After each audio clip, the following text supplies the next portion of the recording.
Bismillahirrahmanirrahim. Assalamualaikum warahmatullahi wabarakatuh. Subhanallah wa bihamdi, subhanallahil azim. Adada khalqihi wa ridha nafsihi wa zinata arsyihi wa midada kalimatihi. Asyhadu an la ilaha illallah wa asyhadu anna Muhammadar Rasulullah. Allahumma shalli ala sayidina Muhammad. Assalamu alayka ya Rasulullah sallallahu alaihi wasallam wa ala alihi wa ashabihi wa man tabi'ahum bi ihsan ila yaumiddin. Rabbi a'udzubika min hamazati syayatin wa a'udzubika rabbi ayahturun. Subhanaka la ilma lana illa ma 'allamtana innaka antal alimul hakim. Shadaqallahul azim wa shadaqa Rasulullah sallallahu alaihi wasallam. Alhamdulillah, puji syukur kehadirat Allah Subhanahu wa taala.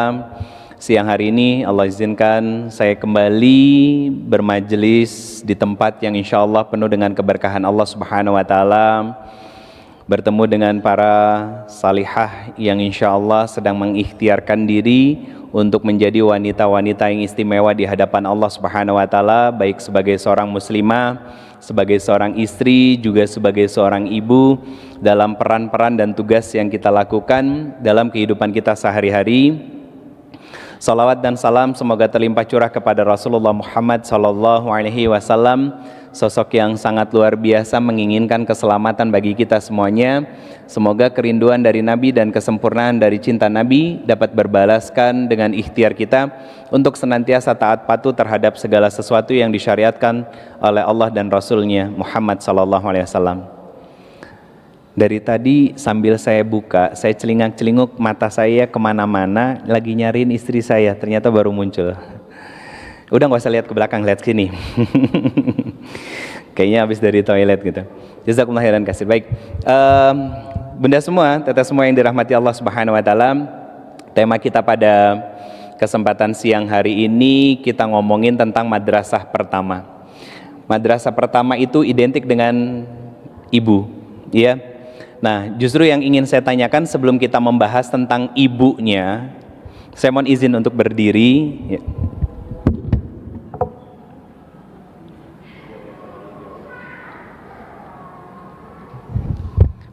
Di dalam Al-Quran, saya akan persempit ya, wanita punya 4 peran. Pertama, peran sebagai diri sendiri.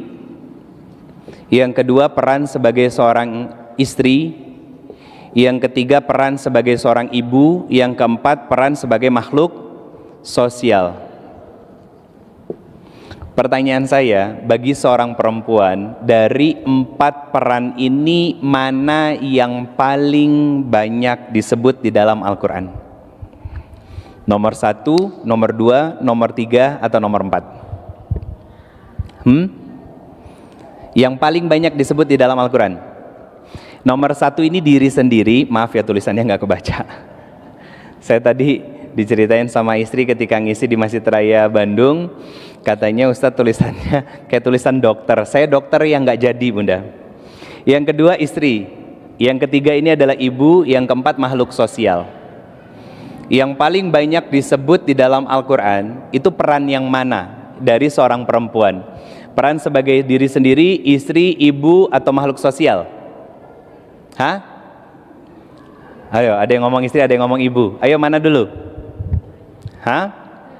Ibu, ada yang mengatakan ibu dulu. Oke, apa lagi? Istri, oke. Apa lagi? Kalau diurutkan, apa lagi? Makhluk sosial terakhir. Oke, kalau gitu saya persingkat. Yang paling banyak dan urutan pertama itu adalah istri. Urutan keduanya adalah ibu. Urutan ketiga adalah diri sendiri, berarti sebagai pribadi, hamba kepada Allah Subhanahu wa taala. Yang keempat sebagai makhluk sosial.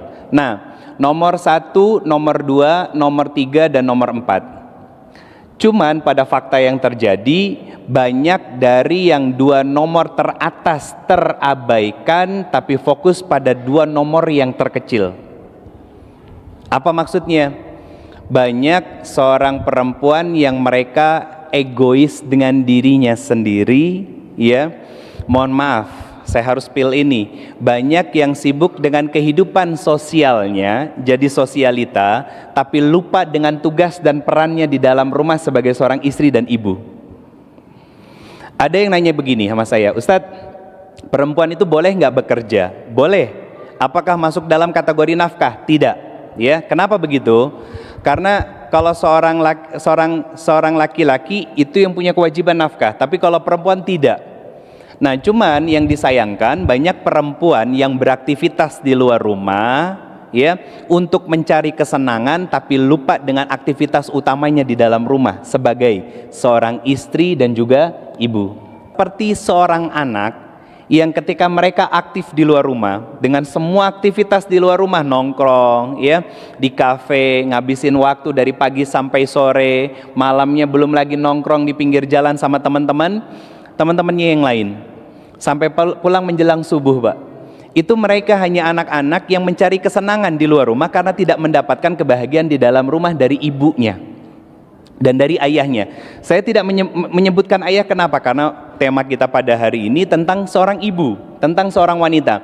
Maka sebagai seorang laki-laki saya akan mengambil sudut pandang perempuan, bagaimana Al-Quran secara umum Islam memberikan panduan kepada perempuan agar dia bisa menjadi madrasah yang berkualitas di dalam rumah-rumah mereka.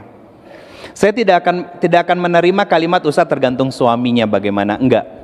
Ini ilmu bagi semuanya, khususnya para perempuan, bahwa banyak para perempuan yang mengabaikan dua fungsi yang utama di dalam rumah dan fokus pada dua nomor yang terakhir dan bagian terkecil dari tugas yang harus dia lakukan.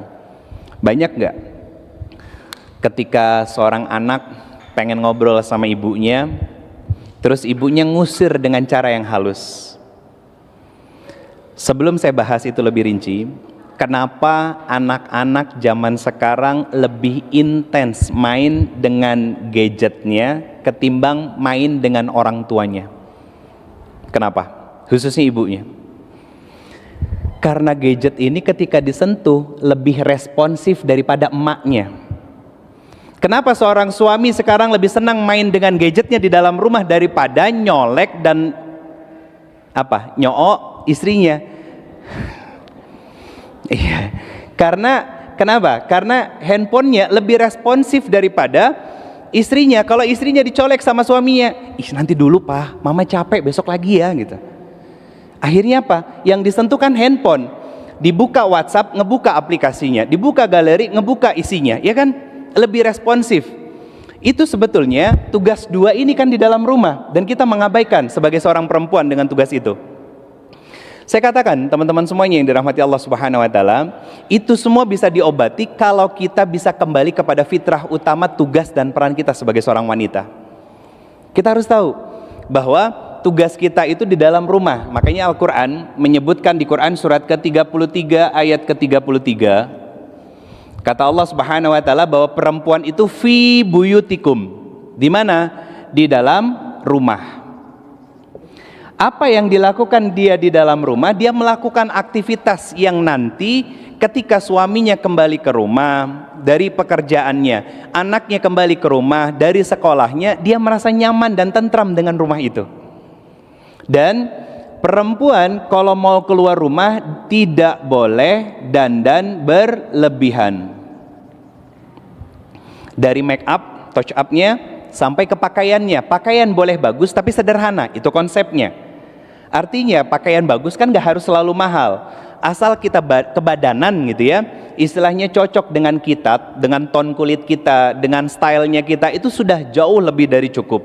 Kenapa? Karena kita bukan mencari penilaian orang lain, yang kita cari adalah penilaian Allah. Dan kata Allah Subhanahu wa taala, pakaian terbaik itu bukan apa yang melekat di tubuh kita. Pakaian terbaik adalah ketakwaannya kita kepada Allah Subhanahu wa taala. Artinya, Bunda semuanya, tentang tugas istri dan peran ibu di dalam rumah, Allah memberikan sebuah kaidah bahwa perempuan itu fitrahnya di rumah. Boleh keluar, boleh, ya, tapi dibatasi interaksinya dengan lawan jenis khususnya, ya, dengan laki-laki. Jangan sampai kita sebagai seorang istri juga ya ramah sama suami tetangga tapi cuek sama suami sendiri. Tah kadeknya omat. Karena kan suka gitu. Assalamualaikum Bapak, Bapak Ibu ada? Ya Allah, udah kayak ramahnya itu kayak customer service bank gitu. Giliran sama suami, Pak, angkatin galon tuh udah habis tuh gitu. Nggak ada kata-kata indah yang kata-kata menyenangkannya itu nggak ada gitu. Bunda punten, kalau kita menilik ke 1400 tahun yang lalu ya, kita angkat kisah dari Rasulullah SAW bersama dengan Khadijah. Khadijah itu tidak pernah berkeluh kesah kepada Rasulullah SAW karena dia tahu bahwa peran utamanya dia adalah sebagai seorang istri dan ibu di dalam rumah. Jadi nggak pernah kedengaran kisah yang muncul didengar ya, dicatatkan oleh para ulama bahwa anak-anaknya Rasulullah itu komplain. Oh Abi pulangnya malam terus, oh Abi pergi terus, oh Abi nggak pernah punya waktu buat sama anak-anak dan keluarga. Nggak pernah. Kenapa? Karena Khadijah sudah mengkondisikan kondisi anak-anaknya sebagai seorang ibu. Dan ketika Rasulullah sibuk dengan tugasnya, aktivitasnya di luar, ya berdakwah, mensiarkan Islam, menjadi seorang pemimpin dan lain sebagainya. Dan Khadijah tidak pernah komplain, kenapa ya suamiku lebih senang keluar rumah daripada di dalam rumah? Kenapa waktu sama aku sebagai seorang istri sangat sedikit? Kenapa kita nggak pernah quality time? Kenapa kita jarang untuk jalan keluar dan lain sebagainya? Nggak pernah ada keluhan sedikit pun dari lisan seorang Khadijah, karena dia tahu peran dan tugasnya sebagai seorang istri di dalam rumah. Jadi kalau kita ngomongin ibu, itu nggak lepas dari peran sebagai seorang istri. Kenapa? Sebelum menjadi seorang istri, sebelum menjadi seorang ibu, dia adalah seorang istri. Dan bahkan ketika anak-anaknya nanti bertemu dengan takdirnya masing-masing, Bunda, anak-anaknya menikah, ya, anak-anaknya kuliah, ya kan, ngekos, nggak tinggal lagi di rumah, yang mungkin hanya pulang ke rumah sebulan sekali atau 1 semester sekali dan lain sebagainya. Kita kembali kepada fitrah utama kita sebagai seorang istri di dalam rumah-rumah kita. Maka kalau ingin menjadi seorang ibu yang salihah, teladan bagi anak-anaknya, dimulai dari peran kita sebagai seorang istri terhadap suami kita. Kenapa begitu? Karena kadang kita ngelihat perilaku dan sikap dari anak-anak kita yang kita ngerasa bahwa saya nggak pernah ngajarin dia, Ustadz, tapi kok dia bisa melakukan hal-hal yang di luar nalar saya sebagai seorang anak. Karena begini, punten Bunda, anak itu tidak selamanya harus dididik dengan kata-kata perintah dan suruhan. Kadang anak-anak itu lebih nyaman dengan menjadikan orang tuanya teladan, melihat langsung, mendengar langsung, sehingga itu dilakukan sama dia. Dan itu lebih ampuh. Jadi ketika kita sebagai seorang istri menjalankan tugasnya kita, perannya kita sebagai seorang istri di dalam rumah, nanti anak itu akan mengcopy paste apa yang kita lakukan dalam sikapnya ketika dia dewasa. Yang bahaya, kalau ternyata saat peran kita sebagai seorang istri salah di dalam rumah, lahir anak perempuan di dalam rumah tangga kita bersama dengan pasangan, ya, maka saat itu secara tidak langsung kita sedang menciptakan seorang Fir'aun wanita. Paham maksudnya? Tidak menjalankan peran sebagaimana fungsinya, yang terkadang kita sebagai seorang istri lebih dominan di dalam rumah. Gak boleh. Mau seperti apapun kita, tugas utama kita sebagai seorang istri taat patuh ke suami. Gak boleh dominan di dalam rumah.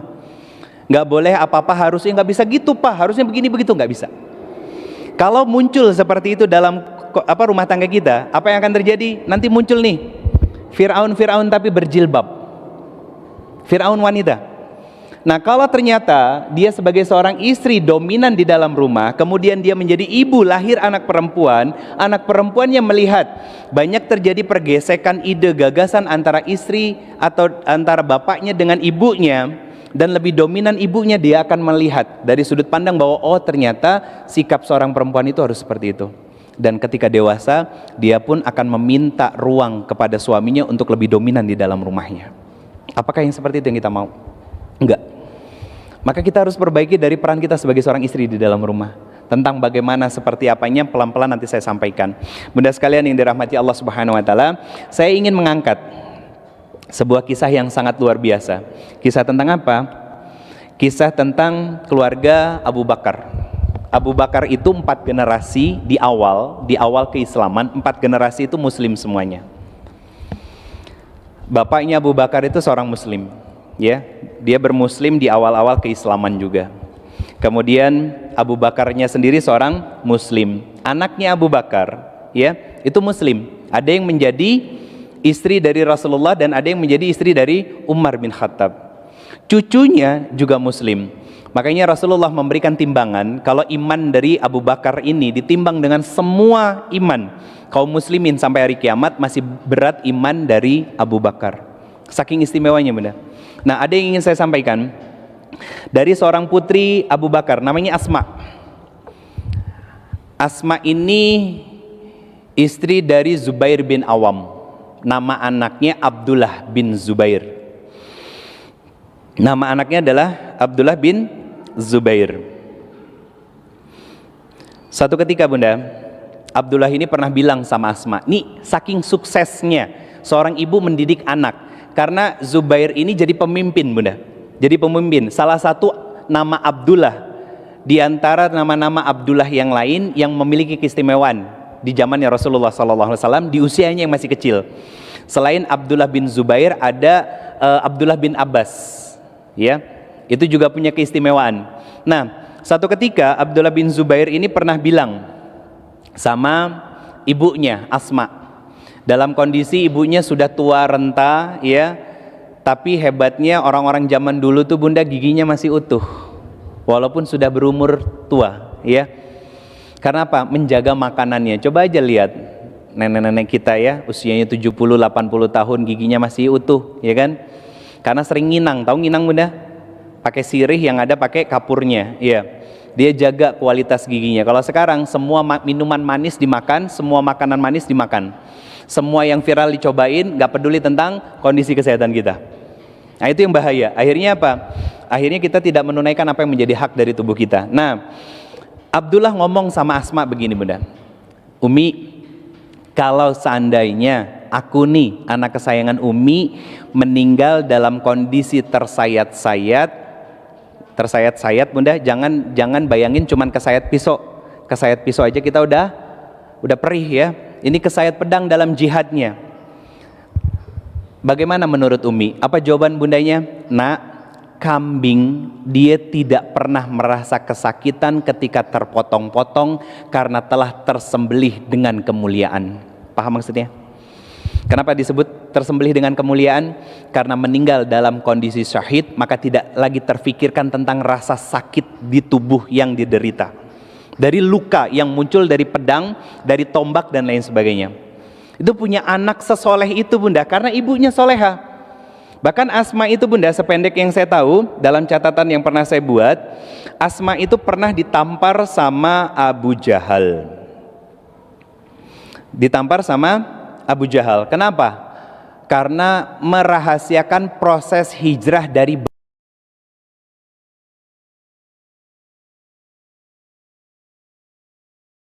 badannya kayak saya, gede tinggi dia. Sama kayak Umar juga gede tinggi. Khalid bin Walid juga gede tinggi. Umar istimewanya itu bukan hanya pada sifatnya, Bunda, tapi pada fisiknya juga. Umar itu kalau milih kuda yang akan ditunggangi untuk berperang, kan biasanya kalau naik kuda dari samping, Bunda, ya. Kalau ke stable, ya kan, naik kuda tuh dari samping. Kalau Umar, dia loncat dari belakang kudanya. Begitu sampai di atas kudanya, kalau kudanya ambruk, ya, dia nggak kuat kakinya untuk menopang tubuh Umar yang ada di atasnya, dia nggak akan pilih kuda itu jadi kuda untuk berperang. Jadi seistimewanya itu para sahabat dulu itu, karena mereka tahu apa yang harus dilakukan, Bunda. Peran tugasnya akhirnya dilakukan dengan sebaik mungkin. Saya sampaikan begini, kalau kita bicara kehidupan, ya, kalau kita bicara tentang hidup, maka tidak lepas dari yang namanya kaidah Al-Quran, ya. Itu yang pertama. Nah, kita harus tahu kenapa Al-Quran ini diturunkan ke muka bumi. Itu yang harus kita pahami. Al-Quran diturunkan ke muka bumi ini, di awal proses turunnya itu ada dua tugasnya. Yang pertama, di awal proses turunnya itu ada dua tugasnya. Yang pertama, Al-Quran diturunkan untuk memudahkan kita dalam proses bacaan dalam sholat kita. Itu yang pertama. Yang kedua, Al-Quran diturunkan agar kita bisa mengeluarkan tentang ayat-ayat sesuai dengan peran dan tugasnya kita masing-masing. Ayat-ayat tentang pengusaha. Dulu para sahabat ada yang menjadi pengusaha, maka dikeluarkan ayat-ayat tentang pengusaha. Bagaimana berbuat baik dalam dampak yang lebih luas. Ada orang yang hanya fokus pada ilmu, contohnya Ali. Maka dicarikan tentang fadilah-fadilah tentang keutamaan dari ilmu itu sendiri dan lain sebagainya, Bunda. Termasuk kalau kita bicara tentang istri dan ibu, kita harus keluarin. Karena kalau kita apa yang menjadi fadilahnya di dalam Al-Quran. Karena apa? Karena kalau kita sudah tahu fadilahnya, kita akan siap melewati setiap masalah dan ujian yang ada dalam kehidupan kita. Kenapa? Seorang ibu diuji nggak? Diuji dengan siapa? Anak-anaknya. Kemudian naik derajatnya. Seorang istri, ya, seorang istri diuji nggak dengan kehidupannya? Sama siapa? Suaminya. Bahkan dengan dirinya sendiri, ya kan? Nah, ujian dalam kaidah Al-Quran itu bukan untuk bukan untuk menguji kemampuan kita. Jadi ujian itu bukan untuk menguji kemampuan kita, bukan, Bunda. Karena apa? La yukallifullahu nafsan illa wus'aha. Kenapa ujian itu bukan untuk menguji kemampuan kita? Karena Allah ngasih tahu sama kita bahwa kamu akan mampu dan kamu pasti bisa melewatinya. Di Quran surat kedua, kenapa ujian itu bukan untuk menguji kemampuan kita? Karena Allah ngasih tahu sama kita bahwa kamu akan mampu dan kamu pasti bisa melewatinya. Di Quran surat kedua, apa kaidahnya? Ayat 180, ayat 280, berarti ujian atau masalah itu ada lewat suami kita, lewat anak-anak kita, bahkan lewat diri kita sendiri, ya. Lewat diri kita sendiri, itu bukan untuk menguji kemampuan kita, tapi untuk menguji kemauan kita untuk terus belajar dan menjadi versi terbaik dari diri kita terhadap anak-anak dan pasangan kita. Kan kadang kita, ya, kenapa disebut ujian itu untuk menguji kemauan kita? Punten pisan. Maaf. Kalau suami kita lagi jadi ujian buat kita, masih bisa bersikap manis sama suami? Kalau ketika suami pika sebelen, tuh itu maksudnya. Jadi ujian itu ada untuk menguji kemauan kita. Masih nggak kita terus mau, ya, berbakti, taat dan bersikap baik kepada suami kita walaupun kondisinya sedang tidak baik-baik saja. Ujian itu ada lewat anak-anak kita. Itu untuk mengukur masih enggak kita punya kemauan untuk menjadi teladan, idola di dalam rumah sebagai seorang ibu terhadap anak-anak kita. Itu PR-nya yang harus kita lewatin. Kenapa? Karena perempuan punya ujian yang paling utama, yaitu lisannya. Ini udah pernah saya sampaikan, perasaannya dan juga pasangannya. Nah, ini tinggal klasifikasi aja sama diri kita.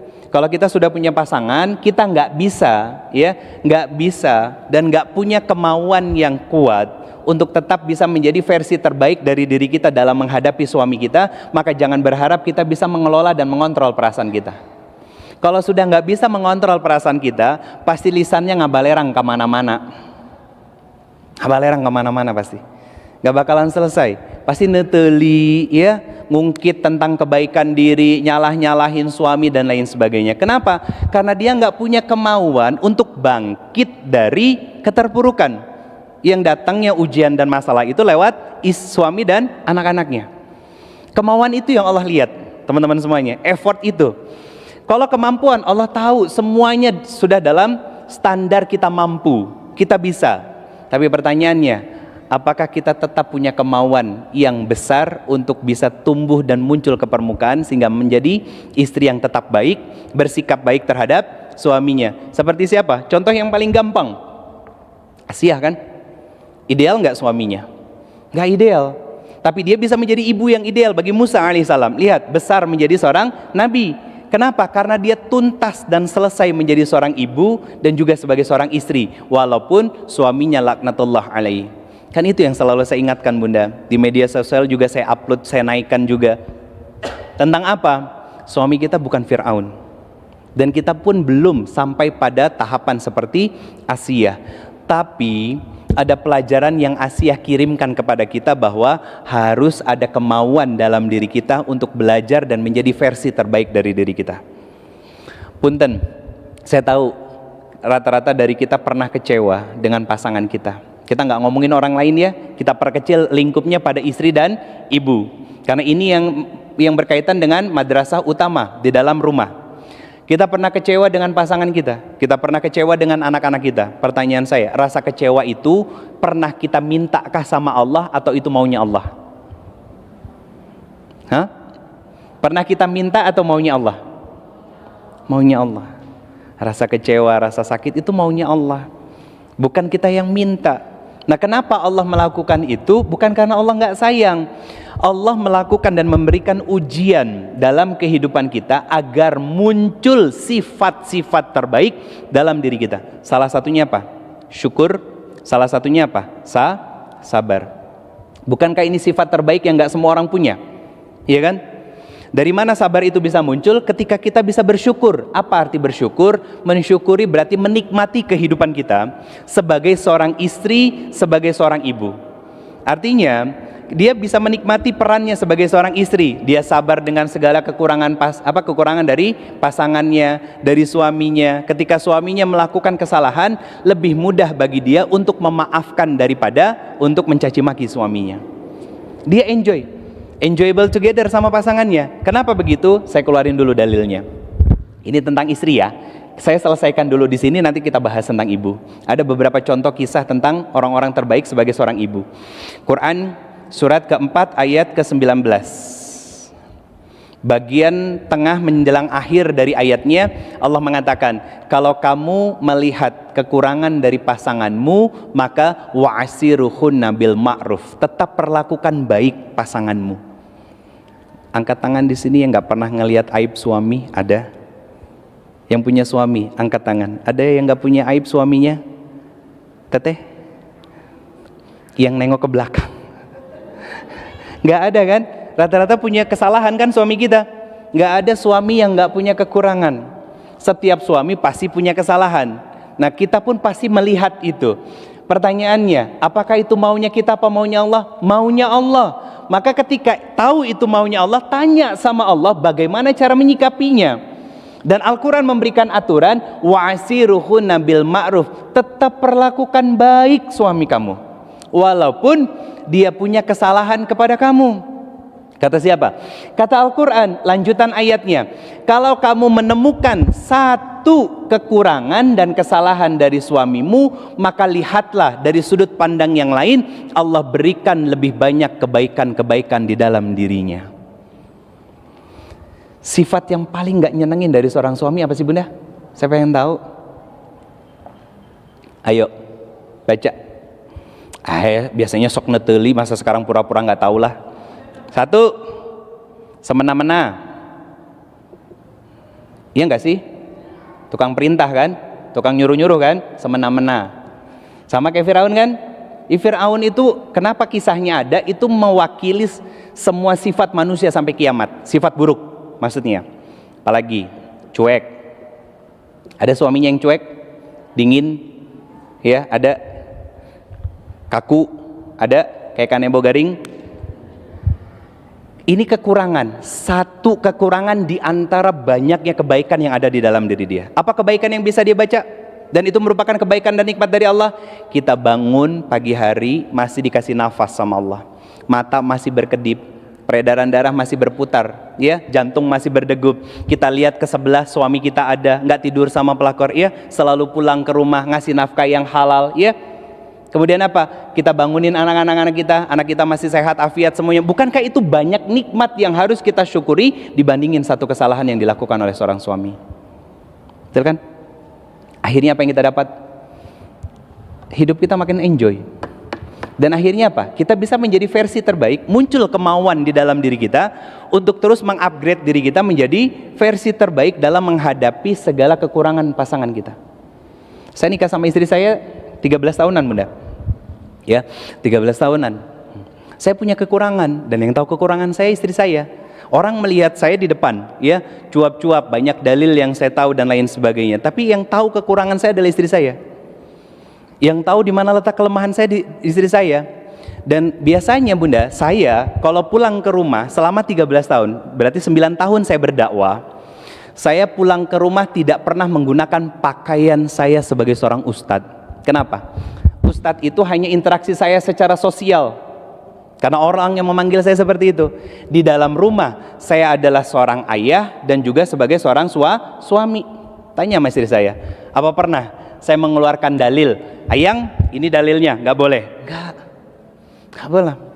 Nggak pernah. Sama anak saya yang sekarang usianya 10 tahunan, itu juga nggak pernah saya pakai dalil. Contoh, ini hampir nggak pernah, tapi dulu pernah saya sampaikan ke istri saya. Tiba-tiba ke teras rumah, ya, ke teras rumah pakai jilbab, pakai daster, tapi lupa pakai kaos kaki karena buru-buru mau ngasih barang rongsok sama bapak-bapak yang suka keliling di komplek untuk ngasih rongsokannya. Saya bilang, sayang, kenapa nggak pakai kaos kaki? Sebentar ayah, takut bapaknya pergi gitu kan. Soleha, Allah lihat loh. Allah lihat, takutnya nanti dipermasalahkan sama Allah di akhirat. Jadi dia masuk ke kamar pakai kaos kaki baru keluar. Pakai dalil? Enggak. Tapi ada dalilnya. Ada. Quran surat ke-24 ayat 31 disebut khimar, ya. Atau di Quran surat ke-33 ayat 59 disebut jilbab, menutup aurat dengan sempurna. Enggak pakai dalil Bunda. Dan sama istri saya juga gitu. Punten, tiba-tiba dalam kondisi saya capek gitu kan, kemudian azan, saya belum langsung bergegas untuk menunaikan sholat, apa yang jadi haknya Allah. Istri saya bukan menyuruh saya pakai dalil, bukan, tapi kalimatnya sederhana, sayang, soleh, imamku, Allah udah manggil loh. Masa sih kita nggak malu sama Allah yang udah ngasih banyak rezeki dan nikmat buat kita? Malu saya, karena tahu dalilnya. Itu cara kami Bunda. Jadi asik ngejalanin rumah tangganya dengan bahasa-bahasa yang santai. Kenapa? Karena saya di rumah adalah seorang ayah dan suami. Sama putri saya gitu juga. Ketika saya ada salah, ya, putri saya yang ngoreksi saya terima. Contoh begini. Ini pernah saya sampaikan juga di sini waktu itu, tapi udah lama. Saya pernah ngisi di Masjid Jogokarian.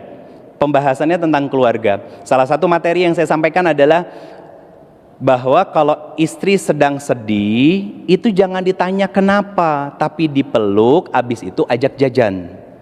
Nah, saya sampaikan begitu ya. Nah, pulang dari Jogja, kebetulan putri saya diajak. Itu kurang lebih sekitar 3-4 tahunan yang lalu, ya. 3 minggu setelahnya saya antarkan, dalam rentang waktu 3 minggu setelahnya, biasa pagi saya antarkan dia sekolah, ada obrolan di mobil. Putri saya ngomong, ayah kakak boleh ngomong nggak? Itu berarti usianya mungkin baru 6-7 tahunan. Ngobrol apa sayang? Kakak boleh ngobrol apa aja sama ayah. Terus dia bilang apa? Tapi ini kakak sendiri yang ngomong, bukan disuruh bunda. Saya nggak curiga apa-apa, enggak gitu kan? Nggak apa-apa, kakak boleh cerita apa aja, ayah dengerin. Dan ayah nggak akan komentar sebelum kakak selesai cerita. Dia cerita apa? Ayah, kakak ingat sebuah nasihat. Tentang apa sayang? Waktu itu Ustadz Ridho pernah bilang dan kakak pernah dengar. Siapa yang disebut namanya? Ustadz Ridho. Siapa yang lagi dinasihatin sama dia? Nama yang disebut sama dia. Ustadz Ridho pernah bilang dan kakak pernah dengar nasihatnya, kalau istri sedang sedih itu dipeluk. Dan kemarin kakak nggak lihat bundanya lagi sedih, nggak langsung dipeluk sama ayah, padahal posisinya lagi makan. Lagi makan, akhirnya saya peluk istri saya di kamar. Saya panggil Soleha ke kamar. Saya minta maaf, saya peluk karena mungkin ada hal yang nggak nyaman buat dia. Terus jawab anak saya apa? Nggak mau, kakak pengen ikut meluk bunda dan ayah juga. Apakah pakai dalil? Enggak. Itu bagian terjemahan lebih luas tentang ayat ini. Wa'asiruhunna bil ma'ruf, dan saling berperilaku baiklah kalian di dalam rumah-rumah kalian. Dimulai dalam tugas sebagai seorang istri kita, sebagai seorang wanita. Kenapa saya menitik beratkan di sini sebelum menjadi madrasah pertama bagi anak-anak kita? Karena kita pun adalah madrasah utama bagi suami kita. Bunda semua nih, para istri dan calon istri, itu madrasah utama bagi seorang suami. Kenapa saya katakan begitu? Suami itu gede umurnya doang kan, sama badannya doang, tua umurnya kan, kadang kelakuannya sering kayak bocah nggak? Percaya? Percaya?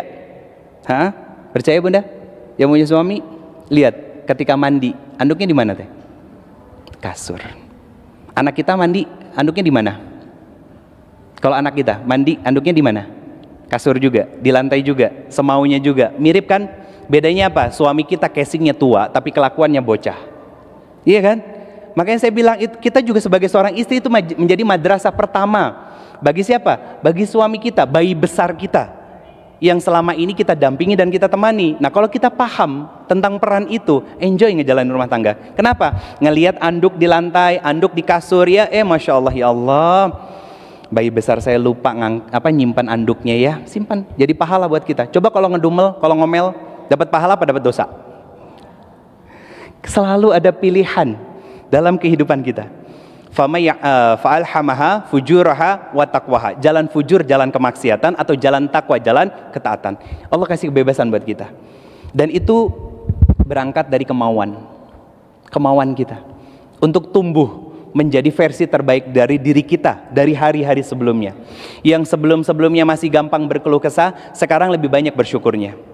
Yang sebelum-sebelumnya masih kurang-kurang sabarnya, sekarang lebih diluasin lagi sabarnya. Lewat apa? Ibadah-ibadah yang kita kerjakan selama ini. Dan yang paling penting, kita harus tahu bahwa untuk apa kita menjadi seorang istri dan apa tujuannya.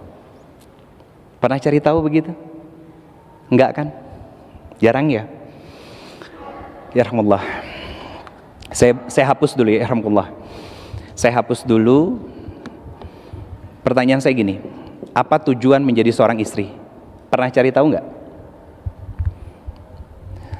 Jadi tempat cetak anak Ustadz kan terlalu dangkal ya, terlalu sederhana banget. Saya tanya sekarang, ini kan para ummahat ya, calon istri dan juga seorang istri. Saya mau tanya, pernahkah bertanya sama diri kita sendiri, apa sih tujuan kita menjadi seorang istri? Teteh pernah nanya? Pernah nanya nggak? Ayo, Teteh pernah nanya? Teteh pernah nanya? Ayo, Teteh pernah nanya? Makanya nggak ketemu jawaban. Dan akhirnya kehidupan kita biasa-biasa saja. Pertanyaan lebih lanjutnya, apa tujuan kita menjadi seorang ibu? Apakah hanya melahirkan anak yang kemudian ketika anaknya sudah masuk usia balita, ya, kemudian hanya diberikan fasilitas gadget karena biar dia nggak rewel dan kita asik dengan dunia kita sendiri? Apakah seperti itu? Ataukah ketika anaknya sekolah prestasinya turun lalu jadi caci maki, tempat caci maki dari kita? Nggak seperti itu, Bunda. Tahu bagaimana cara menghancurkan peradaban dalam Islam? Membuat para wanita lelah dalam tugas sebagai seorang istri dan ibu. Pernah merasakan lelah? Pernah merasakan capek? Nah, itu yang dilakukan sama bangsa Yahudi untuk menghancurkan Islam. Dijauhkan para ibunya, dirusak peradabannya lewat seorang ibu, dirusak. Coba, mohon maaf, hadis tentang malu itu bersanding kepada wanita. Malu itu kepada wanita. Apa kata Nabi? Kalau seorang wanita tidak punya rasa malu, maka dia bebas melakukan hal apapun. Pertanyaan saya, mohon maaf ya, saudara-saudara kita di seberang, banyak yang pakai pakaian serba terbuka. Apakah itu modernisasi? Bukan. Bunda, kalau pengen tahu tentang modernisasi, itulah seperti ini. Pakaian berjilbab menutup aurat. Itu pakaian modern. Kenapa? Di Quran surat ke-33 ayat 33 tadi, itu Allah membahas tentang apa?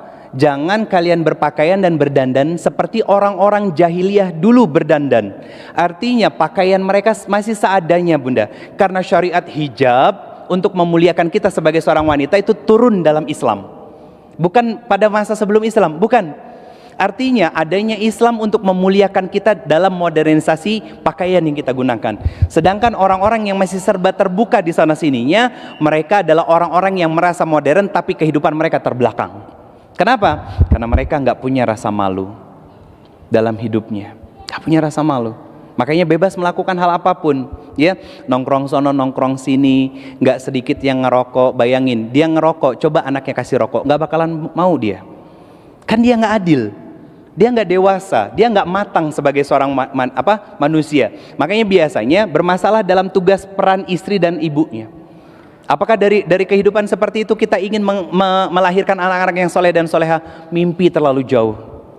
Masih jauh dari kehidupan kita, Bunda. Maka pertanyaan pertama, apa tujuan menjadi seorang istri?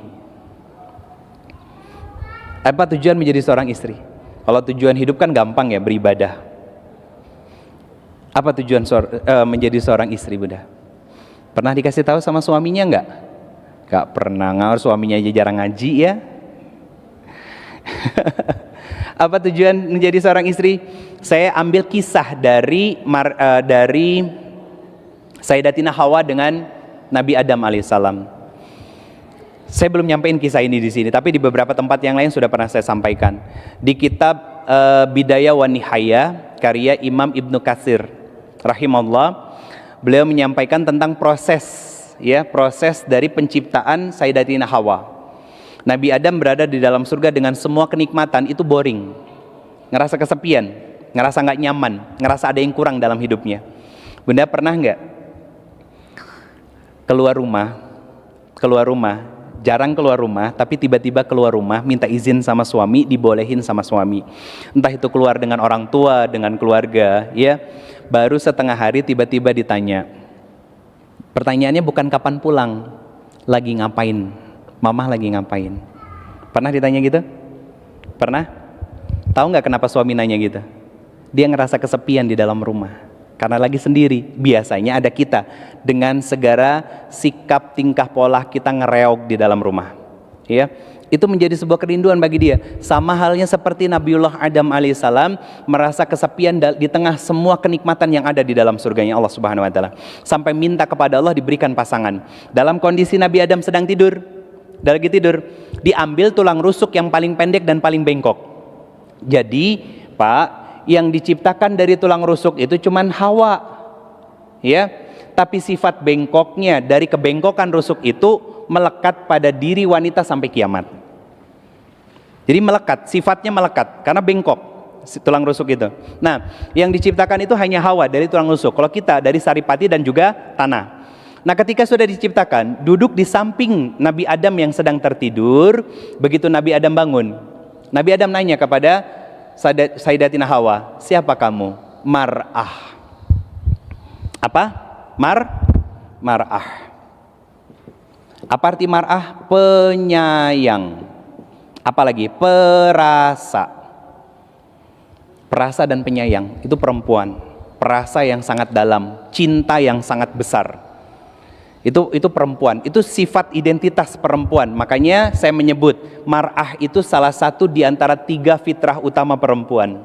Dia punya kasih sayang dan cinta yang dalam terhadap suaminya, terhadap anak-anaknya. Nah, ketika dijawab mar'ah, lalu Nabi Adam nanya, untuk apa kamu diciptakan? Apa jawab Hawa? Litaskunu ilaiha, agar kamu merasa tenang dan tentram saat bersama denganku.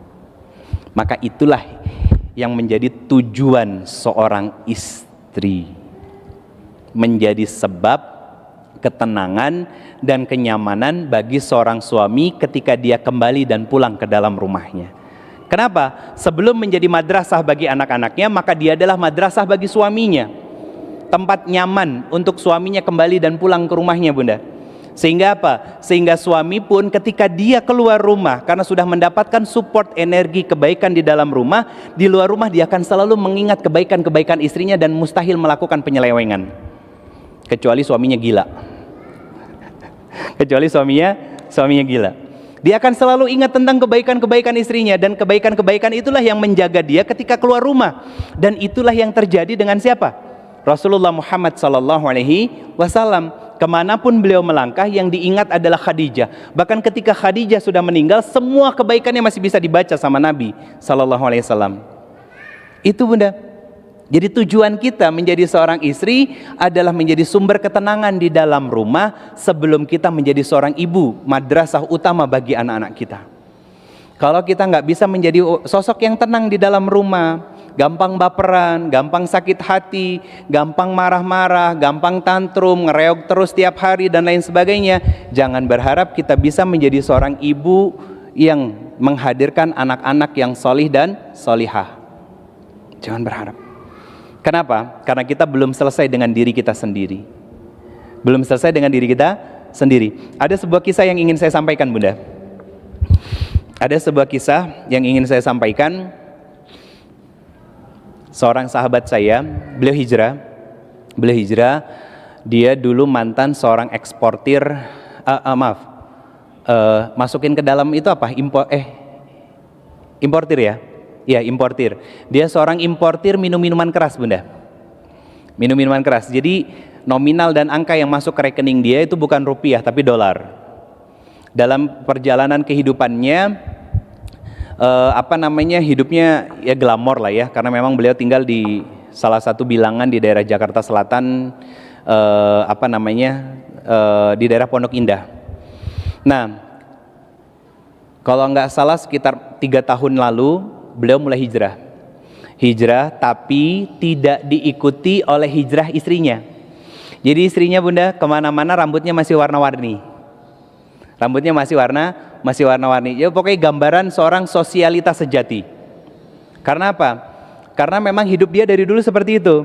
Nah, dia curhat sama seorang ustadznya bilang sama beliau, "Akhi, Bang, kenapa nggak antum ceraikan saja istri antum itu?" Kenapa? Karena hanya akan merusak kondisi dan situasi di dalam rumahmu. Sering berantem kan? Cuman masalah hijrah dan masalah agama. Beliau ini hanya diam dan mengangguk. Jadi ada seorang ustadz yang meminta si laki-laki ini untuk berpisah. Nah, kemudian sekitar jarak 5-6 bulan kemudian ketemu sama saya ketika saya ngisi di Jakarta. Silaturahmi, ngobrol, dia cerita dan dia menceritakan tentang kisahnya beliau, sehingga saya bisa menceritakan sekarang kisahnya beliau ketika ketemu dengan seorang ustadz. Pertanyaan saya singkat, "Abang, kenapa abang nggak mau meninggalkan istri abang?" Apa jawab beliau?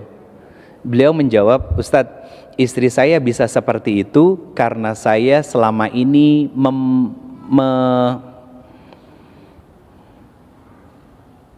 jangan sampai salah katanya, memanjakannya dengan materi dan uang, dengan fasilitas, dengan semua yang ada di dalam rumah, Ustadz.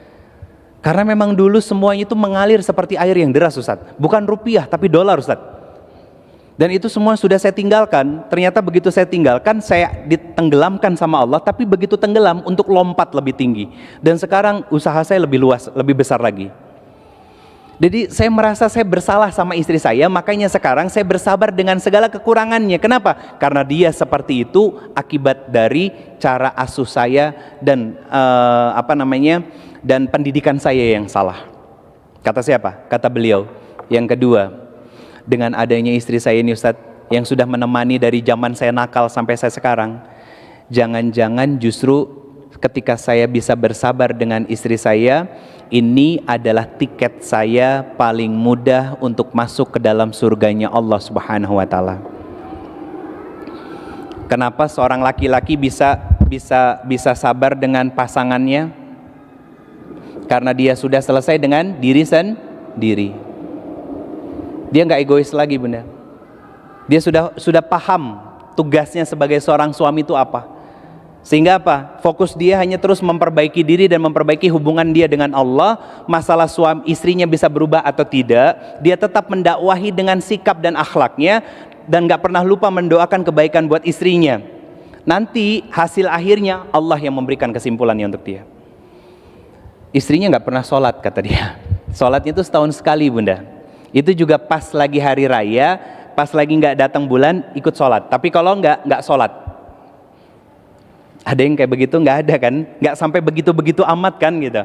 Artinya gini, Bunda, pelajaran seperti itu ada dalam kehidupan kita biar kita bisa lebih fokus pada diri kita sendiri, membangun kedekatan dengan Allah Subhanahu wa Ta'ala. Contoh paling real, saya mulai masuk pelan-pelan ke peran sebagai seorang ibu. Seorang ibu yang harus membesarkan anaknya seorang diri. Saya sebut salah seorang ulama besar namanya Imam Syafi'i, ya. Imam Syafi'i, beliau harus membesarkan anaknya seorang diri, suaminya sudah meninggal, ya kan? Dalam kondisi yang serba kekurangan dan keterbatasan, Bunda. Akhirnya apa? Karena si istrinya ini, saya akan sebutkan poin pertama. Sadar dengan yang namanya komitmen. Komitmennya bukan sesama manusia, tapi komitmennya kepada Allah. Bahwa saya memang seorang diri, tapi saya harus bisa membesarkan anak saya menjadi seorang ulama sebagaimana cita-cita saya dengan suami saya. Gak ada cerita baper-baperan tuh, gak ada bunda. Gak ada. Isinya hariannya itu apa? Amal soleh dan kebaikan kepada Allah.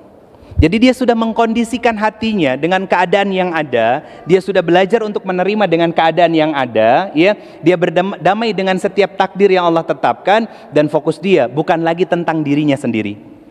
Seperti kebanyakan ibu zaman sekarang, anaknya mau ngajak ngobrol, nanti nak, mama lagi tanggung, ini lagi whatsappan sama teman mama. Padahal anaknya lagi pengen ngobrol. Begitu kita selesai, ya, ngobrol sama teman kita tanya, sayang tadi mau ngomong apa? Nggak jadi. Sering kejadian begitu? Saya beberapa kali bunda. Makanya begitu tahu polanya, handphone saya tinggal, saya dengerin anak saya mau cerita apa. Karena apa? Kalau saya minta tunggu gitu kan, saya tanya, nggak bakalan cerita dia, udah lupa, nggak jadi. Kan nggak enak kitanya juga. Nah kalau itu berulang setiap hari, setiap pekan, setiap bulan berganti bulan, dan tahun berganti tahun, anak kita akan jadi anak yang introvert nantinya. Nggak mau dia terbuka sama kita. Dia lebih asik sama teman-temannya, terutama dengan gadgetnya ini. Dia lebih asik dengan dunianya. Kalau dia asik dengan gadgetnya karena berkreasi, itu mungkin oke, ya, karena dia menyalurkan kreativitasnya. Lihat contoh, dia modifikasi, terus kemudian dia salurkan minat dan bakatnya. Itu bagus. Tapi bayangin kalau ternyata dalam gadgetnya isinya apa? Game, ya kan? Kemudian nonton yang nggak bisa kita filter dan lain sebagainya. Itu kan bukan maunya kita bunda, itu maunya Allah, karena bisa jadi ada yang salah dalam pola asuh kita terhadap anak kita. Dan itu diawali dari apa? Nih istri, udah Ustadz, suami saya emang kayak begitu. Itu proses menerima yang terpaksa, karena dia sudah tahu suaminya gak akan pernah bisa berubah. Padahal ujian itu ada karena untuk membangkitkan kemauan kita terus dekat dengan Allah. Ujian lewat anak-anak, ujian lewat suami, peran kita sebagai seorang istri, peran kita sebagai seorang ibu. Bayangin, coba kalau seandainya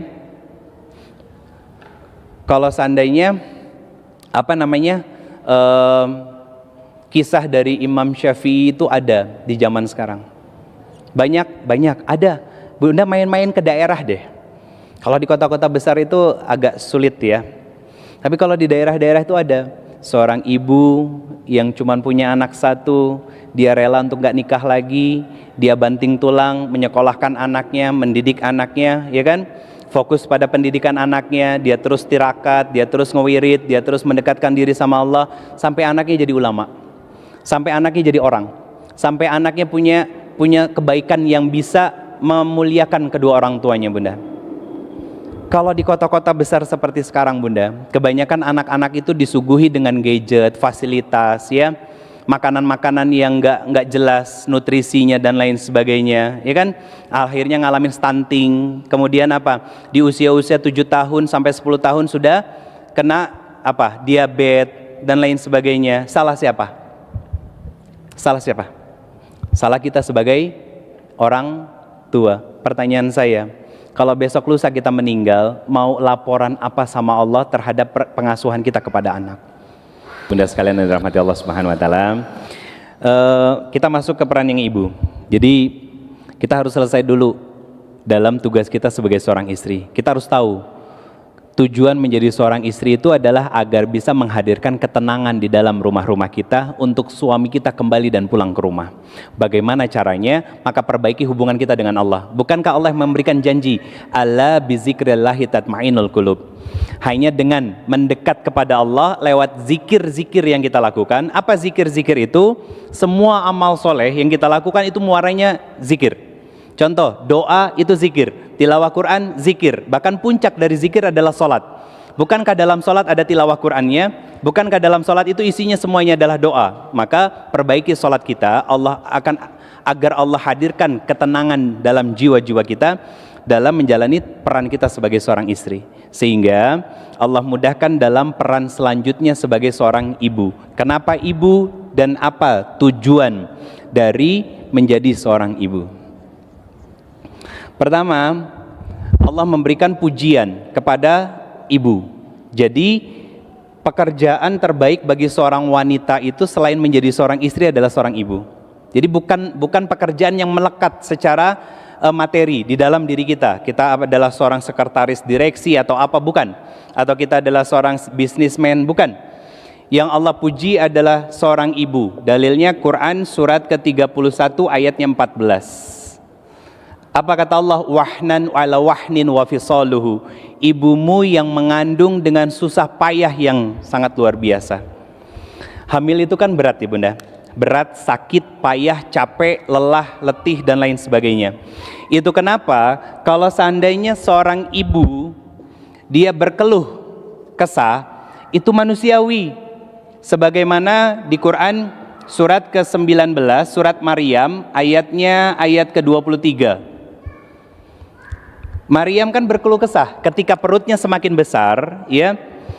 Maryam mengatakan bahwa aduhai, seandainya kalau boleh saya memilih, saya ingin meninggal saja. Seandainya kalau saya boleh memilih, saya ingin meninggal saja. Artinya saking beratnya bunda. Bukan hanya kalau Maryam beda sama kita bunda. Kalau Maryam beban yang dibawa sama dia bukan hanya beban kandungan, tapi beban moral ketika hamil. Tidak ada laki-laki yang menghamilinya. Bukan tidak ada laki-lakinya ya. Kalau zaman sekarang hamil laki-lakinya nggak ada banyak. Kalau Maryam tidak ada laki-laki yang menghamili dirinya bunda. Sehingga dia harus keluar. Artinya gini. Artinya keluh kesah menjadi seorang ibu itu manusiawi. Manusiawi bunda. Cuman pastikan saat kita berkeluh kesah ini kepada siapa? Jadi berkeluh kesahnya kepada siapa? Itu yang menjadi pertanyaan besar. Kalau Maryam itu berkeluh kesahnya kepada Allah, makanya diturunkan malaikat Jibril alaihissalam untuk menghibur siapa? Maryam. Apa kata malaikat Jibril alaihissalam? Di bawahmu mengalir sungai-sungai. Ya.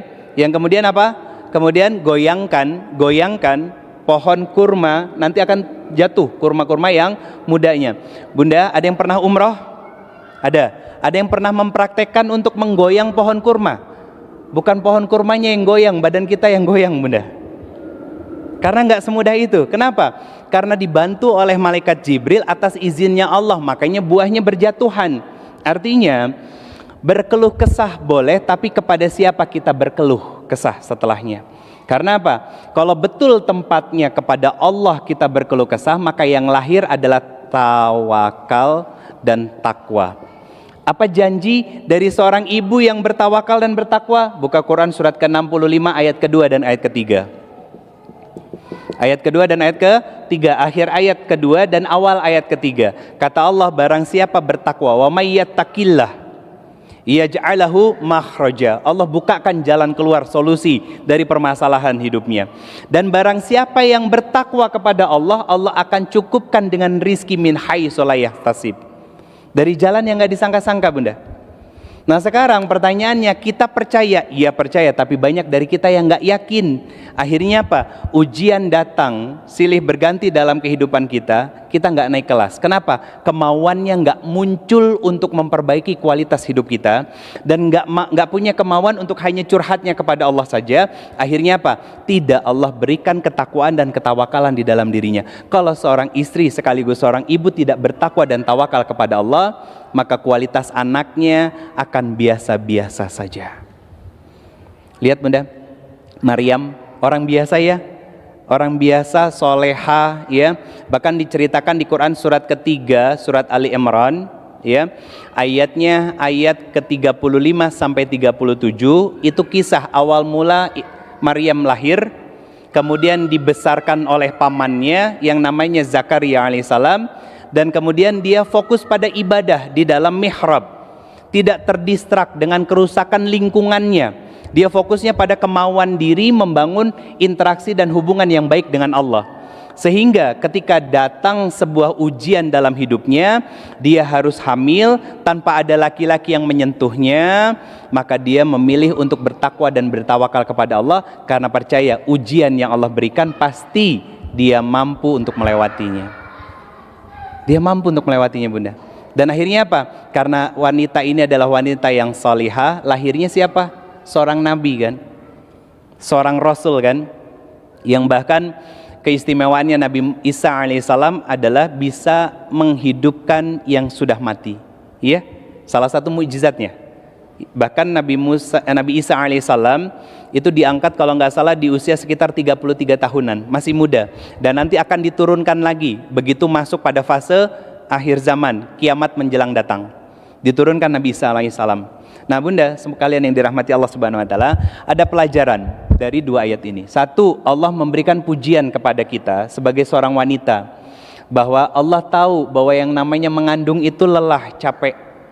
Dan Allah hanya meminta saat kamu merasakan kelelahan dan keletihan dalam hidupmu, ceritakan semuanya hanya kepada Allah. Kenapa? Kalau kamu menceritakan kepada manusia yang lain, anakmu akan merasakan kegelisahan dari perasaanmu. Jadi seorang anak di dalam kandung ibunya, kalau dia nggak sehat secara mental bunda, nanti anaknya ini akan bermasalah lahirnya. Kenapa? Karena dia bisa merasakan emosi dari ibunya, karena dia terhubung dengan ibunya lewat tali pusar. Ibunya lagi sedih, ibunya lagi gelisah, ibunya lagi bahagia, itu kerasa sama dia. Makanya adanya ayatnya ini, Allah menyampaikan kepada kita saat kita hamil, Allah meminta pastikan kita mendekat kepada Allah. Agar apa?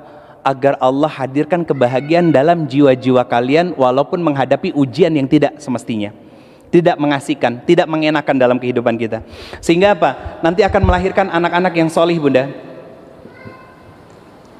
Bahkan ada hasil riset bunda yang dilakukan oleh beberapa ahlinya, bahwa ketika anak yang berada di dalam kandungan ibunya sejak dini dibiasakan untuk mendengar ibunya mengaji, ya, sehari satu juz selama 9 bulan anak itu ada di dalam kandungannya.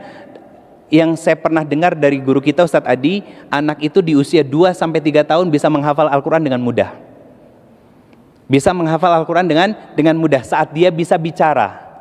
Saat dia mulai bisa bicara. Kenapa? Karena ibunya dekat dengan Al-Quran. Dan emosi yang dirasakan oleh ibunya karena begitu bahagianya dekat dengan Al-Quran, dekat dengan Allah, itu mengalir kepada anaknya. Nah sekarang mohon maaf bunda, kita ada yang sudah punya anak remaja bunda, anak yang sudah balik, sudah remaja, ada punya anak yang sudah remaja. Kita lihat banyak anak remaja di luaran yang pacaran. Banyak. Pertanyaannya, kenapa anak itu pacaran? Karena orang tuanya pacaran. Coba aja cek. Rata-rata sebagian besar anak-anak yang pacaran itu lahir dari orang tua yang mengawali pernikahan dengan jalan pacaran. Lihat aja. Itu kenapa dalam kaidah Islam yang namanya zina itu hutang. Kemaksiatan maksudnya bunda ya. Zina hati, zina mata, zina pikiran, ya, sampai pada perzinahan fisik. Nauzubillah min zalik. Itu akan menjadi hutang kalau kita nggak pernah bertobat. Nah itu kenapa kalau kita pengen jadi seorang ibu yang baik dan istri yang solihah, maka jangan pernah mau menerima pinangan dari seorang laki-laki yang mau ngajak dia pacaran. Tadi saya bahas juga sedikit di Masjid Raya Bandung. Kenapa? Ada di antara mungkin teteh-teteh yang sampai sekarang masih single, belum Allah berikan dan hadirkan solusi dari doanya selama ini. Karena teteh-teteh semuanya mahal di hadapan Allah Subhanahu wa Ta'ala. Dan yang namanya barang mahal, apakah setiap orang bisa membelinya? Enggak. Orang tertentu yang memang layak untuk mendapatkan siapa kita, yaitu laki-laki yang akan menghadirkan kebahagiaan di dunia dan mengajak kita ke dalam surganya Allah Subhanahu wa Ta'ala. Karena Allah ingin mempersiapkan keluarga-keluarga yang baik nanti di kemudian harinya. Maka bunda, kalau memang kita pernah salah, kita didik anak-anak perempuan kita dengan cara kaidah seperti ini. Nak, kamu mahal sayang. Mama nggak akan pernah ridho kalau ada seandainya laki-laki yang suka sama kamu dan mengajak kamu pacaran. Papa juga pasti nggak akan ridho. Maka dimulai dari kita sebagai seorang istri, taat kepada suami tanpa tapi. Walaupun seperti apapun suami kita, Allah cuma minta satu bunda, sami'na wa atokna. Itu aja. Nah, kalau yang namanya perintah dari Allah diterimanya pakai iman, maka sami'na wa atokna bunda. Beda halnya kalau perintah dari Allah diterimanya pakai perasaan, bukan sami'na wa atokna, tapi sami'na wa nanti dulu. Tergantung Ustadz suaminya gimana, tergantung Ustadz bagaimana suami memperlakukan saya, tergantung Ustadz apa yang dilakukan sikapnya. terhadap saya? Nggak seperti itu bunda. Allah minta kita cuma satu, taat patuh. Karena arti dari qonitat, Quran surat keempat ayat 34, artinya tunduk patuh kepada ajakan kebaikan yang dilakukan oleh suami. Tanpa tapi, karena nerimanya pakai iman. Nah kalau sudah menerima perintah Allah untuk taat kepada suami dengan perintah iman, ya, maka nanti akan muncul apa? Enjoy hidupnya. Dia nikmatin hidupnya. Dia nikmatin perannya sebagai seorang istri. Walaupun suaminya punya kekurangan, dia sadar diri bahwa saya juga punya kekurangan. Saya ingin dimaklumi oleh suami saya, dan bahkan suami saya nggak pernah mengungkit kekurangan saya. Lantas kenapa saya harus mengungkit-ungkit kekurangan dari suami saya? Ya, nah itu kalau itu terbiasa dilakukan kita di dalam rumah bunda, maka akan menghadirkan keteladanan bagi anak. Ibunya nggak ada komplain sama sekali. Ibu bapaknya jarang terjadi perselisihan. Kalaupun ada perselisihan, itu kenapa bunda? Wasiat dari Rasulullah, selesaikan jangan di depan anak-anak. Paham maksudnya? Kenapa Rasulullah melarang kalau kita lagi berselisih sama pasangan kita, jangan diselesaikan di depan anak-anak? Karena anak-anak akan niron nanti apa yang kita lakukan dengan pasangan kita bunda. Bahkan anak-anak dilarang di waktu-waktu tertentu untuk masuk ke dalam kamar orang tuanya. Salah satunya di waktu zuhur dan di waktu ba'da isya. Kenapa? Karena selain waktu istirahat bagi orang tuanya di waktu-waktu itu biasanya sedikit telanjang. Sedikit telanjang, artinya ibu dia tidak pakai pakaian yang lengkap sebagaimana di hari waktu masih terang. Karena sudah mulai masuk fase menjelang istirahat, makanya anak dilarang. Pertanyaan saya, melarang anak kita untuk melakukan itu? Kebanyakan orang tua tidak, nggak tega sama anak. Harus siap bunda, harus siap. Ini kaidahnya Islam. Jadi kalau kita pengen menjadi ibu yang solihah, teladan buat anak-anaknya, maka dimulai dari peran sebagai seorang istri. Dan dari kisah orang-orang terbaik dahulu bunda. Kurang lebih 1000 tahun Islam itu berjaya di muka bumi ini yang tidak pernah diceritakan oleh bangsa barat. Coba aja kalau ingat-ingat lagi tentang belajar sejarah, habis dari abad ke-15 ya, kalau nggak salah itu abad 15 itu revolusi industri ya, di Inggris dan di Perancis, lompat jauh ke masa Romawi Persia. Padahal jaraknya ini 1000 tahun. Dan selama 1000 tahun itu Islam berkuasa bunda. Dengan metodenya, dengan menghadirkan ibu-ibu terbaik, ibu-ibu yang salihah, ibu-ibu yang menjadi madrasah terbaik buat anak-anaknya sebelum anaknya itu dikirim ke madrasah untuk dia belajar. Bukankah Imam Syafi'i seperti itu? Ibunya menjadi teladan di dalam rumah untuk dia belajar menghafal Al-Quran, taat kepada Allah, sholat 5 waktunya. Sehingga apa? Anaknya punya keistimewaan walaupun dalam kondisi matanya tertutup, buta. Akhirnya apa? Diantarkan anak itu ke madrasah untuk belajar. Belajar apa? Belajar ngafal Quran. Karena ibunya punya keterbatasan. Tapi ibunya selalu hadir menemani anak itu. Berarti ibunya sudah selesai kan dengan dirinya sendiri? Iya. Nah, begitu sampai dia belajar kepada gurunya, diajarkan tentang Quran. Cepat menangkap, cepat hafal, sulit lupa. Kata gurunya, nak, kamu harus belajarnya hadis. Kenapa? Karena kalau belajar Quran itu mudah. Sedangkan belajar hadis itu tidak mudah. Akhirnya apa? Dia sampaikan kepada ibunya untuk belajar hadis. Yang akhirnya apa? Akhirnya itu menjadi pembuka dari apa yang menutupi dan menjadi hijab dalam kehidupannya. Lewat ibunya yang berdoa dan taat patuh kepada Allah Subhanahu wa taala. Bunda, kalau pengen anak-anak kita taat patuh sama kita, maka mulailah dengan taat patuh kepada Allah dan Rasulnya dulu. Jangan berharap anak-anak kita taat patuh kepada kita kalau kita belum taat patuh kepada Allah dan Rasulnya. Artinya gini, kita tahu menjadi seorang ibu tidak mudah, tapi Allah minta kalau ngerasa berat, ngerasa capek, curhatnya sama Allah. Ya Allah, makanya ada hadis begini bunda, dan ini yang saya amalkan, tapi tidak saya ungkapkan setiap saat ketika saya lagi memuhasabah diri saya. Kata Nabi SAW, ketika seorang suami bermaksiat di luar rumah, maka dosanya akan berdampak kepada istri, anak, harta, dan tunggangannya. Itu kata Rasulullah SAW. Nah, ketika saya di rumah, tiba-tiba anak saya nggak dengar nasihat yang saya sampaikan, saya nggak menyalahkan putri saya, yang saya salahkan diri saya. Ya Allah, tolong tunjukkan kepada saya ada kemaksiatan apa yang saya lakukan sehingga dosanya berdampak kepada putri saya. Itu yang saya lakukan.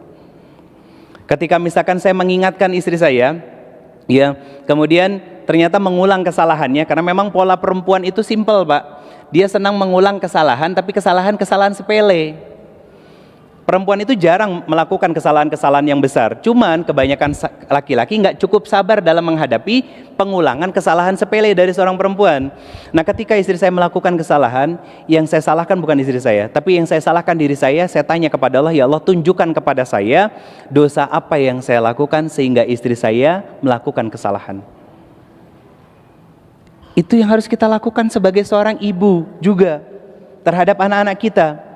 Jangan langsung justifikasi, ini nih karena papa nggak pernah ngajarin anaknya. Jangan. Dan sebagai seorang suami, sebagai seorang ayah, jangan juga langsung ketika ada masalah pada anaknya menyalahkan ibunya. Kan itu yang terjadi pada umumnya. Itu kenapa saya nggak mau lagi nerima jadwal dari sekolah-sekolah kecuali orang tuanya. Kenapa? Yang bermasalah itu bukan anak-anaknya, tapi orang tuanya yang bermasalah. Saya pernah ditanya, Pak, ketika saya tampil di di TV One, ditanya sama hostnya, Ustadz, ada nggak anak durhaka? Saya katakan nggak ada. Anak nakal tuh nggak ada. Yang ada adalah orang tua yang tidak punya kemauan untuk sabar dalam mendidik dan membesarkan anak-anaknya. Tidak menghadirkan kaidah-kaidah teladan dalam ketaatan kepada Allah dan Rasulnya di dalam rumah.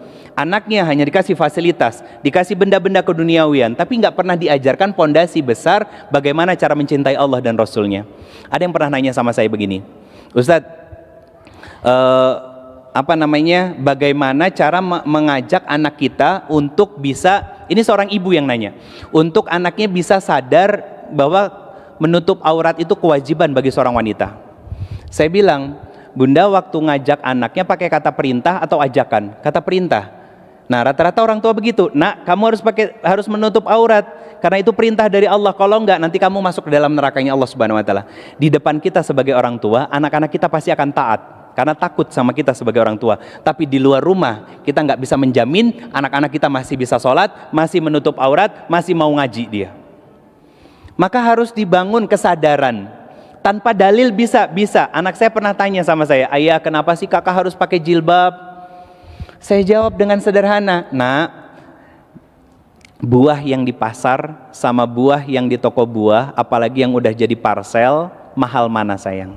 Mahal parsel. Parsel. Kata dia, karena pernah nemenin saya untuk beli parsel dan sering juga dapat parsel dibawa ke rumah.